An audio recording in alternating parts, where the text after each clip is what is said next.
স্বায়ত্তশাসিত প্রতিষ্ঠান social development foundation SDF এ দীর্ঘদিন ধরে চলমান নানা অনিয়ম, দুর্নীতি, স্বেচ্ছাচারিতা ও কর্মকর্তা কর্মচারীদের প্রতি বৈষম্যমূলক আচরণের প্রতিবাদে ক্ষোভে ফুঁসে উঠেছে প্রতিষ্ঠানটির কর্মকর্তা কর্মচারীরা।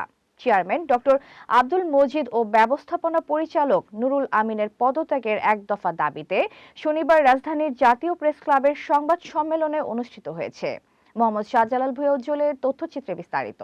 বিকেল ৩টায় জাতীয় প্রেস ক্লাবের আব্দুস সালাম হলে এসডিএফ কর্মচারী ঐক্য পরিষদের ব্যানারে আয়োজিত এ সংবাদ সম্মেলনে প্রধান কার্যালয়, আঞ্চলিক কার্যালয়, জেলা কার্যালয় ও ক্লাস্টার পর্যায়ের কর্মকর্তা কর্মচারীরা অংশ নেন। সংবাদ সম্মেলনে বক্তারা অভিযোগ করেন, দীর্ঘদিন ধরে এসডিএফ এ স্বচ্ছতা ও জবাবদিহিতার সংকট তৈরি হয়েছে।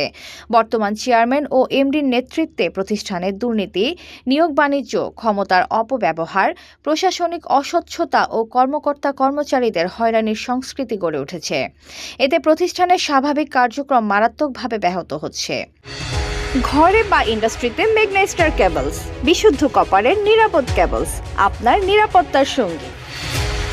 বক্তারা বলেন, এসডিএফ একটি জনকল্যাণমূলক প্রতিষ্ঠান হলেও কিছু ব্যক্তির স্বেচ্ছাচারিতা ও অনিয়মের কারণে প্রতিষ্ঠানটির মূল লক্ষ্য বাধাগ্রস্ত হচ্ছে। মাঠ পর্যায়ে উন্নয়ন কার্যক্রম ক্ষতিগ্রস্ত হওয়ার পাশাপাশি কর্মকর্তা কর্মচারীদের মধ্যে চরম হতাশা ও নিরাপত্তাহীনতা তৈরি হয়েছে। তারা আরও অভিযোগ করেন, যোগ্য অভিজ্ঞ কর্মকর্তাদের বঞ্চিত করে পছন্দের ব্যক্তিদের পদোন্নতি ও নিয়োগ দেওয়া হচ্ছে। অন্যদিকে ভিন্নমত পোষণকারীদের অন্যায্য বদলি, চাকরিচ্যুতর ভয় দেখিয়ে দমন করার চেষ্টা চলছে। সংবাদ সম্মেলনে আরও দাবি করা হয়, বিশ্ব ব্যাংকের অর্থায়নে পরিচালিত বিভিন্ন প্রকল্প বাস্তবায়নেও অনিয়ম ও আর্থিক অসঙ্গতির অভিযোগ রয়েছে। এতে দেশের উন্নয়ন সহযোগীদের কাছেও প্রতিষ্ঠানের ভাবমূর্তি ক্ষুণ্ণ হচ্ছে। এসডিএফ কর্মচারী ঐক্য পরিষদের নেতারা বলেন, দীর্ঘদিন ধৈর্য ধরে পরিস্থিতির উন্নতির অপেক্ষা করলেও কোনো প্রতিকার পাওয়া যায়নি। বাধ্য হয়ে আমরা আজ সংবাদ সম্মেলনের মাধ্যমে জনগণের সামনে আমাদের দাবি তুলে ধরছি।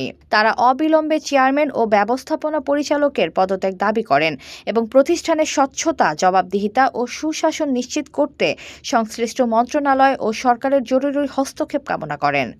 সংবাদ সম্মেলনে বক্তারা হুঁশিয়ারি দিয়ে বলেন, দাবি বাস্তবায়নে দ্রুত কার্যকর পদক্ষেপ নেওয়া না হলে ভবিষ্যতে আরও কঠোর আন্দোলন কর্মসূচি ঘোষণা করা হবে। এতক্ষণ আপনাদের সাথে ছিলাম তামান্না ইসলাম তন্নি। প্রতিদিনের নিউজ আপডেট পেতে আমাদের সাথেই থাকুন।